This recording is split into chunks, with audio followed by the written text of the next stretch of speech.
Good evening and Jai Hind student. Welcome again. Now today we discuss class 8 chapter 2 secularism. In this video we discuss about what is Indian secularism.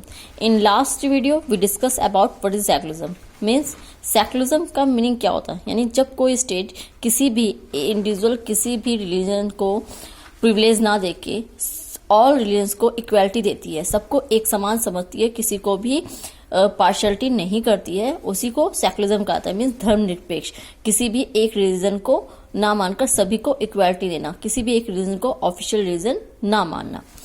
According to the constitution a secular state must ensure, जो Indian constitution के according जो secularism होगा उसके लिए क्या चीजें जरूरी है। Firstly that one religious community does not dominate another, कोई भी एक रिलीजियस कम्युनिटी दूसरे को डोमिनेट नहीं करेगी। Secondly that some member do not dominate other members of the same religious community, like जैसे SC ST जो होते हैं, कोई भी सेम एक सिंगल कम्युनिटी की जो मेंबर्स हैं वो दूसरी अपने ही कम्युनिटी के कास्टिज्म सिस्टम नहीं करेगी। That the state does not enforce any particular religion and not take away the religious freedom of individual, और कोई भी स्टेट में कोई भी कंट्री किसी भी एक रिलीजन को ज़्यादा प्रिविलेज नहीं देगी या सबको इन्फोर्स नहीं करेगी आप एक ही रिलीजन को मारे। The religious freedom of individual, सभी जितने भी सिटीजन हैं सबको फ्री होंगे कि आप किसी भी रिलीजन को फॉलो कर सकते हैं। The Indian state is not ruled by a religious group and nor does it support any one religion. The Indian state is not ruled by a religious group. जो इंडियन स्टेट है किसी religious group उसको नहीं support करेगा, and not does it support any one religion, means उस पर कोई religious group like Hindu या मुस्लिम किसी का भी रिलीजन ग्रुप उस पर रूल नहीं करेगा। एंड वो जो इंडियन कंट्री होगी, इंडियन जो गवर्नमेंट होगी, किसी भी एक रिलीजन को सपोर्ट भी नहीं करेगी। आप देखते हैं ना हमारे इंडिया में जो भी हमारे रिप्रेजेंटेटिव चुने जाते हैं या इलेक्ट किए जाते हैं बाय इलेक्शन कर जाते हैं, उनमें ये नहीं होता कि वो किसी एक पर्टिकुलर रीजन से जो जिसको भी पब्लिक लाइक करती है उसको वो अपना रिप्रेजेंटेटिव चूज कर लेती है।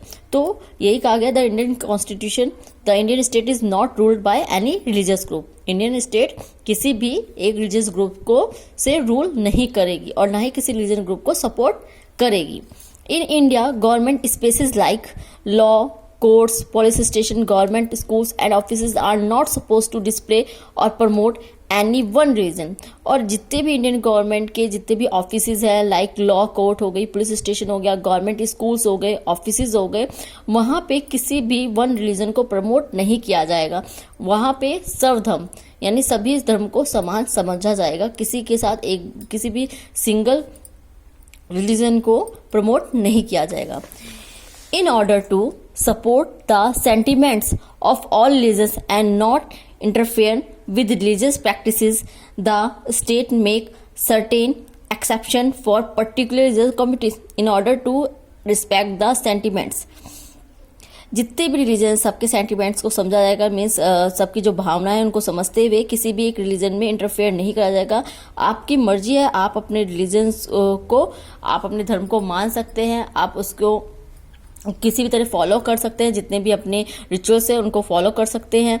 And for example a Sikh while riding bike can wear पगड़ी turban instead of helmet, like जैसे आपकी बुक में भी एग्जाम्पल दे रखा है, एक सिख कम्युनिटी के पर्सन का दे रखा है जो बाइक राइड कर रहा है लेकिन वो पगड़ी पहन सकता है, उसको जरूरत नहीं है कि वो हेलमेट पहने, बिकॉज जो सिख कम्युनिटी होती है उनमें पगड़ी पहनना उनका मस्ट होता है, उनके कम्युनिटी के अकॉर्डिंग, उनके रिलीजन के अकॉर्डिंग उनका पगड़ी पहनना जरूरत है, इसलिए उनको फोर्स नहीं करा जा सकता कि वो हेलमेट पहने। Indian secularism prevents the domination of majority over minority is through a strategy of intervention।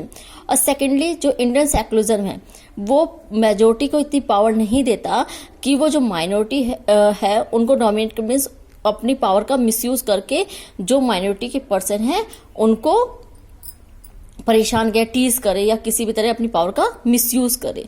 For example, untouchability was religion-based exclusion and discrimination of lower castes in Hindu, so the Indian constitution bans untouchability।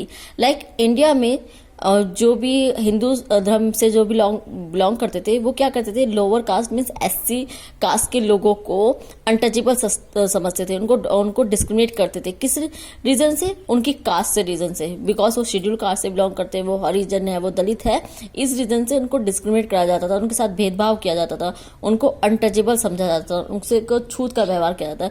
तो इसको भी ban करा गया according to Indian constitution. Means ये एक तरह का गैर कानूनी होगा या लॉ के अगेंस्ट होगा। अगर कोई ऐसा करता है तो उसको पनिश करा जाएगा। Now your last topic of this chapter, how Indian secularism different from that of other democratic countries. Indian secularism other country से किस तरह डिफरेंट है? The strict separation between religion and the state in American secularism, while in Indian secularism the state intervened in religious affairs, and the Indian constitution guarantees fundamental rights that are based on the secularism principle.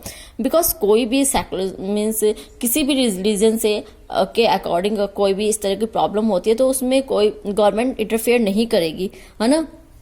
Can intervene in the religious affairs, and अगर जिस तरह American religion में होता है, और the Indian constitution सभी को उनको फंडामेंटल राइट्स देता है कि आप अपने रिलीजन को फ्रीली होके फॉलो कर सकते हैं, कोई आपको फोर्स नहीं करेगा किसी और रिलीजन को मानने के लिए। Now thank you student, in next video we discuss other topic. Thank you, जय हिंद।